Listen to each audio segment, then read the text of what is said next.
ಕನ್ನಡ 4ನೇ ತರಗತಿಯ ಪಾಠ 5 ಅಜ್ಜಿಯ ತೋಟದಲ್ಲಿ ಒಂದು ದಿನ. ಇದರ ಭಾಷಾಭ್ಯಾಸ ನೋಡೋಣ ಬನ್ನಿ. ಒಂದು ವಾಕ್ಯದಲ್ಲಿ ಉತ್ತರಿಸಿರಿ. ಮಕ್ಕಳು ಎಲ್ಲಿಗೆ ಹೊರ ಸಂಚಾರ ಹೊರಟರು?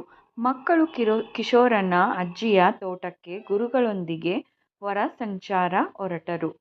ಸಾಮಾನ್ಯವಾಗಿ ಹೊಲವನ್ನು ಯಾವುದರಿಂದ ಉಳುತ್ತಾರೆ?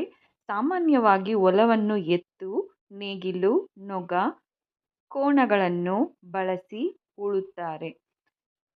ಎರೆಗೊಬ್ಬರವನ್ನು ಯಾವುದರಿಂದ ತಯಾರಿಸುತ್ತಾರೆ? ಎರೆಗೊಬ್ಬರವನ್ನು ಎರೆಹುಳದ ಸಹಾಯದಿಂದ ತಯಾರಿಸುತ್ತಾರೆ. 4ನೇ ಪ್ರಶ್ನೆ, ತೋಟದಲ್ಲಿ ಹೆಚ್ಚಾಗಿ ಯಾವ ಗೊಬ್ಬರವನ್ನು ಬಳಸುತ್ತಿದ್ದರು? ತೋಟದಲ್ಲಿ ಹೆಚ್ಚಾಗಿ ಸಾವಯವ ಗೊಬ್ಬರವನ್ನು ಬಳಸುತ್ತಿದ್ದರು.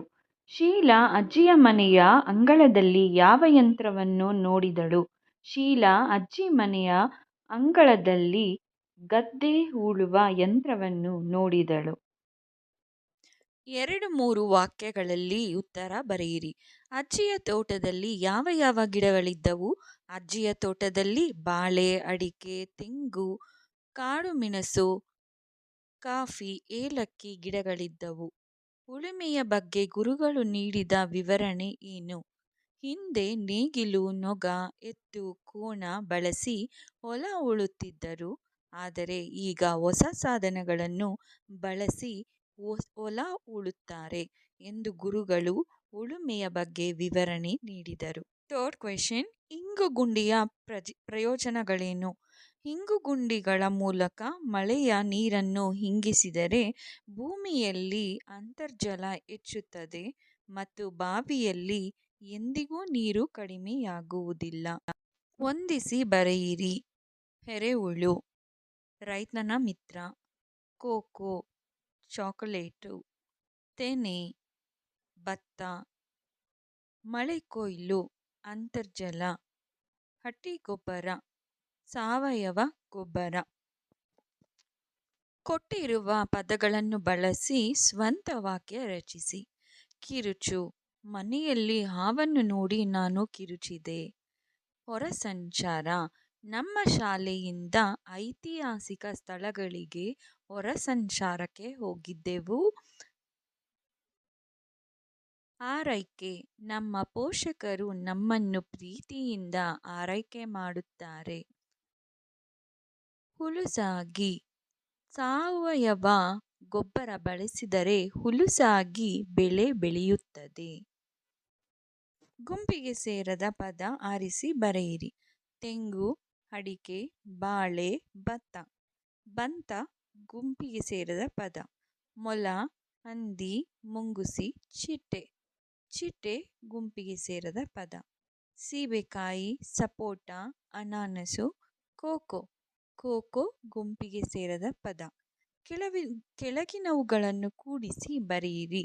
1 ಪ್ಲಸ್ ಆದ ಒಂದಾದ, ಇಲ್ಲಿ ಪ್ಲಸ್ 1 ಇಲ್ಲೊಂದು, ಹೇರಳ ಪ್ಲಸ್ ಆಗಿ ಹೇರಳವಾಗಿ, ಹದ ಪ್ಲಸ್ ಆಗಿತ್ತು ಹದವಾಗಿತ್ತು. ಕೆಳಗಿನ ಮನೆಗಳಿಂದ ಅಕ್ಷರಗಳನ್ನು ಆರಿಸಿ ನೀರಿನ ಮೂಲಗಳನ್ನು ಕಂಡುಹಿಡಿದು ಬರೆಯಿರಿ. ಮೊದಲನೆಯದು ಕೊಳ, ಕೊಳವೆ, ಬಾವಿ, ಬಾವಿ, ಹೊಳೆ, ಹಳ್ಳ, ತೊರೆ, ನದಿ, ಸಮುದ್ರ, ಸರೋವರ, ಕಡಲು, ಮಳೆ, ಸಾಗರ. ನಿಮ್ಮ ಶಾಲಾ ಕೈತೋಟದಲ್ಲಿ ಏನೇನು ಬೆಳೆಯಬೇಕು, ಹೇಗೆ ಬೆಳೆಸಬೇಕು ಎಂದು ತರಗತಿಯಲ್ಲಿ ಚರ್ಚಿಸಿ ನಿಮ್ಮ ತೀರ್ಮಾನಗಳನ್ನು ಕೆಳಗೆ ಬರೆಯಿರಿ. ನಮ್ಮ ಶಾಲಾ ಕೈತೋಟದಲ್ಲಿ ಹೂವಿನ ಗಿಡಗಳು, ಹಣ್ಣಿನ ಗಿಡಗಳು, ತರಕಾರಿ, ಸೊಪ್ಪನ್ನು ಬೆಳೆಯಬೇಕು. ಮೊದಲು ಕೈತೋಟದ ಜಾಗವನ್ನು ಸ್ವಚ್ಛಗೊಳಿಸಿ ನೆಲವನ್ನು ಸಡಿಲಗೊಳಿಸಬೇಕು. ನಂತರ ಗಿಡಗಳನ್ನು ಬೆಳೆಸಿ ಪ್ರತಿನಿತ್ಯ ನೀರನ್ನು ಹಾಕಬೇಕು. ಆಗಾಗ ಸಾವಯವ ಗೊಬ್ಬರ ಹಾಕಬೇಕು. ನಿಮ್ಮ ಶಾಲೆಯಲ್ಲಿ ರೈತನೊಬ್ಬನನ್ನು ಸನ್ಮಾನಿಸುವ ಸಮಾರಂಭದ ಮುಖ್ಯ ಅತಿಥಿಯಾಗಿ ನೀನು ಮಾಡುವ ಭಾಷಣವನ್ನು ಇಲ್ಲಿ ಬರೆ. ಅನಂತರ ತರಗತಿಯಲ್ಲಿ ಶಿಕ್ಷಕರೆದುರು ಭಾಷಣ ಮಾಡು. ಉತ್ತರ, ವೇದಿಕೆಯ ಮೇಲೆ ಆಸೀನರಾಗಿರುವ ಗಣ್ಯ ವ್ಯಕ್ತಿಗಳಿಗೆ ಹಾಗೂ ಇಲ್ಲಿ ನೆರೆದಿರುವ ಎಲ್ಲರಿಗೂ ನಮಸ್ಕಾರಗಳು. ರೈತರು ದೇಶದ ಬೆನ್ನೆಲುಬು. ದೇಶದ ಅಭಿವೃದ್ಧಿಗೆ ರೈತರ ಪಾತ್ರ ಅತಿ ಮುಖ್ಯ. ರೈತರು ಶ್ರಮಜೀವಿಗಳು. ಆದರೂ ಅವರ ಆರ್ಥಿಕ ಪರಿಸ್ಥಿತಿ ಕಷ್ಟಕರವಾಗಿದೆ. ರೈತರ ಹಕ್ಕುಗಳನ್ನು ರಕ್ಷಿಸಿ ಅವರ ಸಮಸ್ಯೆಗಳನ್ನು ಬಗೆಹರಿಸಬೇಕು. ರೈತರು ಬೆಳೆದ ಬೆಳೆಗೆ ಉತ್ತಮ ಬೆಲೆಯನ್ನು ನಿಗದಿಪಡಿಸಬೇಕು. ಗೆಳೆಯರೊಂದಿಗೆ ಚರ್ಚಿಸಿ ಉತ್ತರಿಸಿರಿ. ನಿನ್ನ ಶಾಲೆಗೆ ಜಮೀನು ಕೊಟ್ಟರೆ ನೀನೇನು ಮಾಡುವಿ? ನನ್ನ ಶಾಲೆಗೆ ಜಮೀನು ಕೊಟ್ಟರೆ ಶಾಲೆಯ ಸುತ್ತಲೂ ಗಿಡಮರಗಳನ್ನು ಬೆಳೆಸುತ್ತೇನೆ. ಮಕ್ಕಳಿಗೆ ಆಟದ ಮೈದಾನವನ್ನು ಮಾಡುವೆ. ದೊಡ್ಡದಾದ ಗ್ರಂಥಾಲಯ ಕಟ್ಟಿಸುವೆ. ಕಾರ್ಯಕ್ರಮಗಳನ್ನು ನಡೆಸಲು ಕಟ್ಟಡವನ್ನು ಕಟ್ಟಿಸುವೆ. 2ನೇ ಕ್ವೆಶ್ಚನ್. ರೈತರು ಕೈ ಕೆಸರಾಗುತ್ತದೆ ಎಂದು ಸುಮ್ಮನೆ ಕುಳಿತರೆ ಏನಾಗಬಹುದು? ಉತ್ತರ.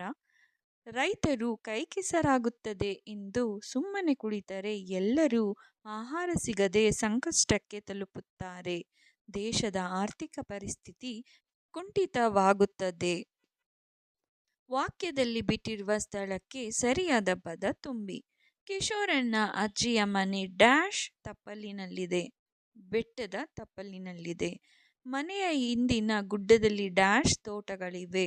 ಗೇರು ತೋಟಗಳಿವೆ. ಮಳೆಯ ನೀರನ್ನು ಡ್ಯಾಶ್ ಮೂಲ ಹಿಂಗಿಸುತ್ತವೆ. ಇಂಗುಗುಂಡಿಗಳ ಮೂಲ ಹಿಂಗಿಸುತ್ತವೆ. ಅಜ್ಜಿ ಎಲ್ಲರಿಗೂ ಡ್ಯಾಶ್ ಹಂಚಿದರು. ಗೋಡಂಬಿ ಹಂಚಿದರು. ಒಗಟು ಓದಿ ಆನಂದಿಸಿ. ಅಕ್ಕ ಅಕ್ಕ ಗಿಡ ನೋಡು, ಗಿಡದ ಮೇಲೆ ಕಾಯಿ ನೋಡು, ಕಾಯಿ ತಿಂದೋರ ಬಾಯಿ ನೋಡು. ಉತ್ತರ ಹಲಸಿನ ಹಣ್ಣು. ಅಡ್ಡ ಮರದಲ್ಲಿ ಬೊಡ್ಡ ಕುಳಿತಿದ್ದಾನೆ. ಉತ್ತರ ಏಲಕ್ಕಿ. ಹಸಿರು ಗಿಡದಲ್ಲಿ ಮೊಸರು ಚೆಲ್ಲಿದೆ. ಉತ್ತರ ಮಲ್ಲಿಗೆ. ಮಣ್ಣು ಕೊರೆದೆ ಕಲ್ಲು ಸಿಕ್ಕಿತು. ಕಲ್ಲು ಕೊರೆದೆ ಬೆಳ್ಳಿ ಸಿಕ್ಕಿತು. ಬೆಳ್ಳಿ ಕೊರೆದೆ ನೀರು ಸಿಕ್ಕಿತು. ಉತ್ತರ ತೆಂಗಿನಕಾಯಿ. Thank you.